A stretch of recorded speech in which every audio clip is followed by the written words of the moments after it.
नमस्कार। आप देख रहे हैं आपके साथ मेरी बात और मैं प्रिय रंजन भारती। आप सबका बहुत बहुत स्वागत है। आरएसएस यानी राष्ट्रीय स्वयंसेवक संघ, जिसे संघ भी कहा जाता है, उपनाम जो पुकारू नाम है वो संघ के रूप में प्रचलित है। उसका केंद्र में सत्तारूढ़ भारतीय जनता पार्टी से सीज फायर होने का नाम नहीं ले रहा है।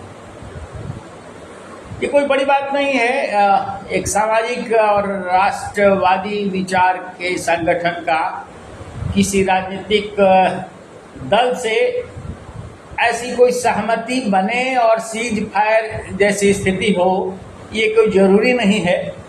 लेकिन ये जरूरी इसलिए हो जा रहा है कि भारतीय जनता पार्टी और राष्ट्रीय स्वयंसेवक संघ के बीच अन्योन्याश्रय संबंध है, अनुपूरक है दोनों एक दूसरे के। सच कहा जाए तो भारतीय जनता पार्टी एक तरह से संघ के विचारों का विस्तार है। अब इसमें विवाद बढ़ा, अब कई तरह की चर्चाएं सामने आई। ये भी कहा जाने लगा कि ये सब दिखावा है, दूरी बनाने की कोशिश इसलिए की गई है कि भारतीय जनता पार्टी स्वतंत्र रूप से दिखे और जो धर्मनिरपेक्षतावादी मत हैं उसके तरफ आरूढ़ हों, उसकी तरफ आकर्षित हों। ये एक विचार था, लेकिन ये इसलिए नहीं सही कहा जा सकता कि चुनाव के ऐन मौके पर संघ और भाजपा के बीच में घमासान हुआ। बयानों को लेकर के तीर छोड़े गए और दूरियां बढ़ती चली गई। चुनाव के नतीजे आ गए, चुनाव के नतीजों का विश्लेषण हो रहा है। केंद्र में भारतीय जनता पार्टी नरेंद्र मोदी की तीसरी सरकार बनाने में सफल हुई। हालांकि ये एनडीए की सरकार बनी, एनडीए की सरकार पहले भी थी, लेकिन इस बार अंतर ये है कि भारतीय जनता पार्टी अपने दम पर बहुमत में नहीं आई। अब संघ का प्रसंग इसलिए ज्यादा महत्वपूर्ण हो जाता है कि अभी कल ही की बात है, संघ प्रमुख यानी राष्ट्रीय स्वयंसेवक संघ के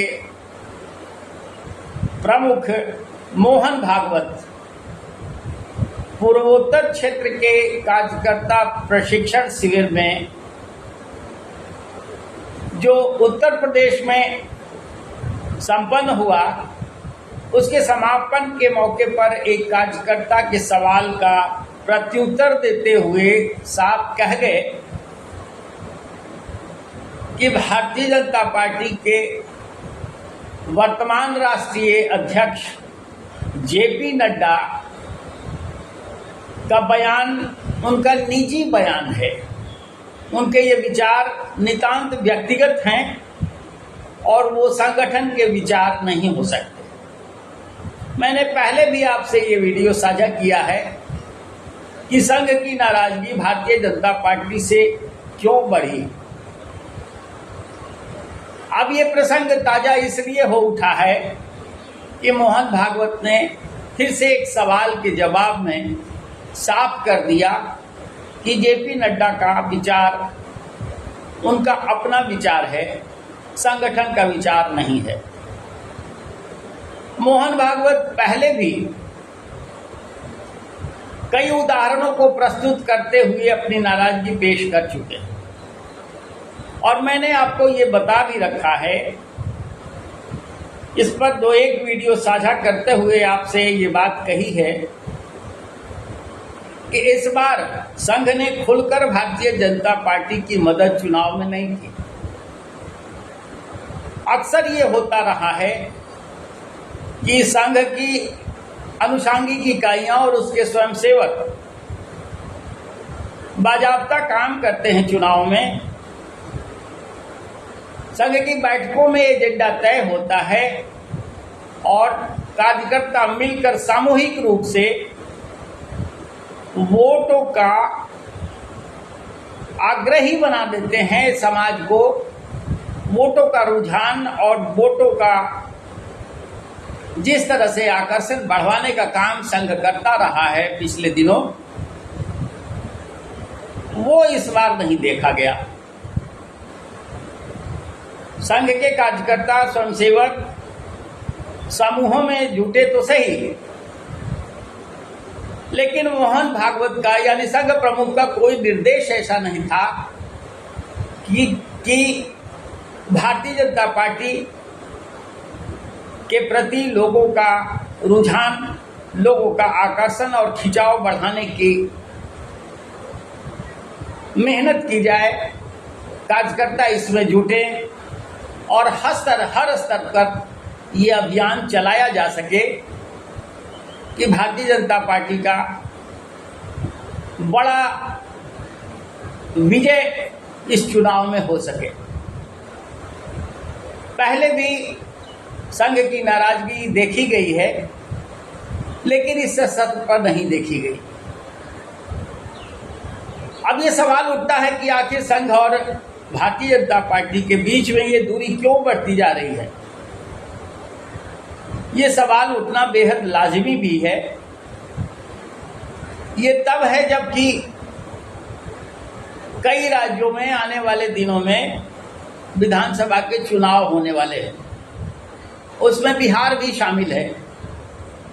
बिहार की भूमिका हर दृष्टि से राजनीतिक रूप से महत्वपूर्ण होती रही है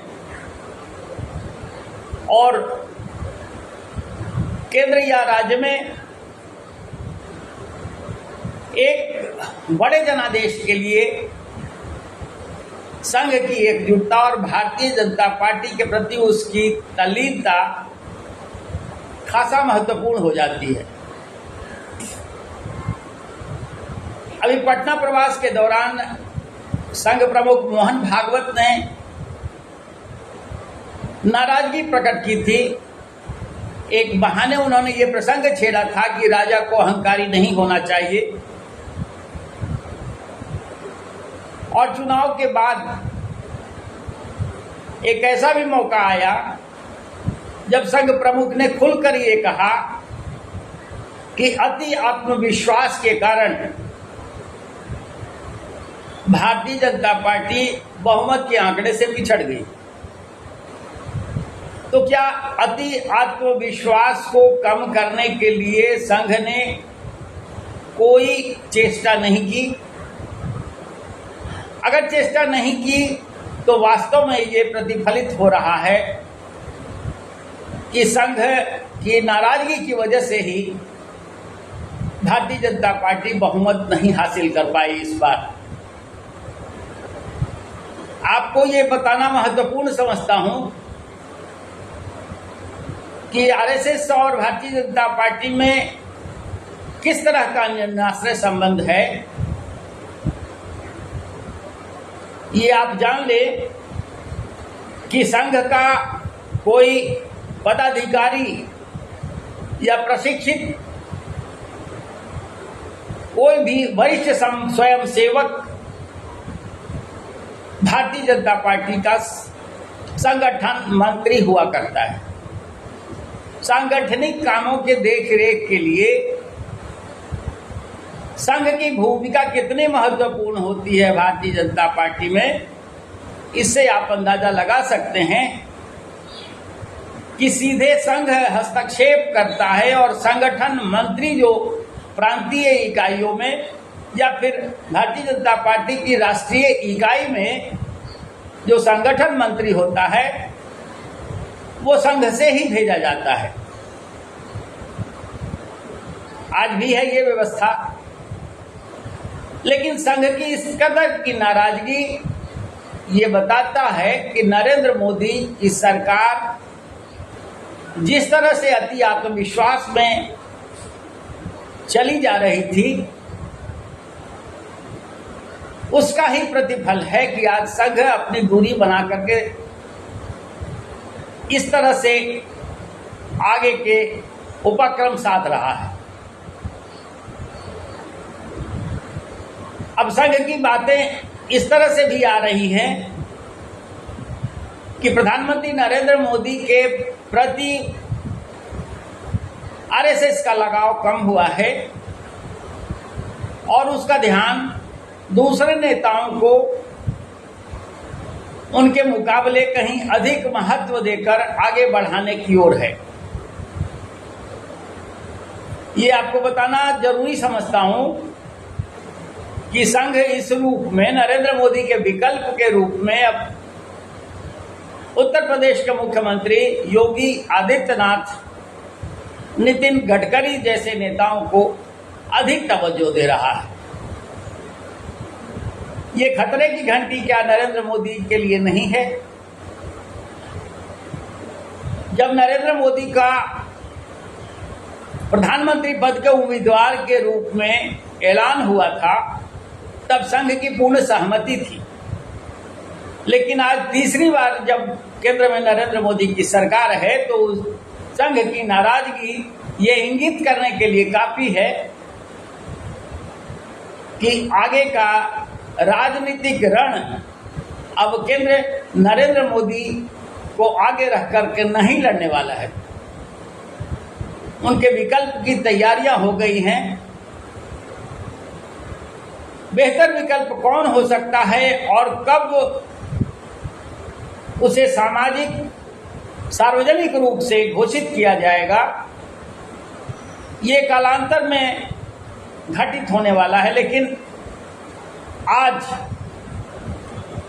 ये कहना बहुत अप्रासंगिक नहीं होगा कि संघ की इस कदर की नाराजगी अगर बढ़ती चली गई तो नरेंद्र मोदी सरकार के लिए आने वाले दिन बेहद शुभकारी नहीं साबित हो सकते। इसकी विवेचना और भी तरह से की जा सकती है, लेकिन नपे तुले शब्दों में अगर कहा जाए तो संघ का सीधे हस्तक्षेप हुए बगैर भारतीय जनता पार्टी का आगे बढ़ना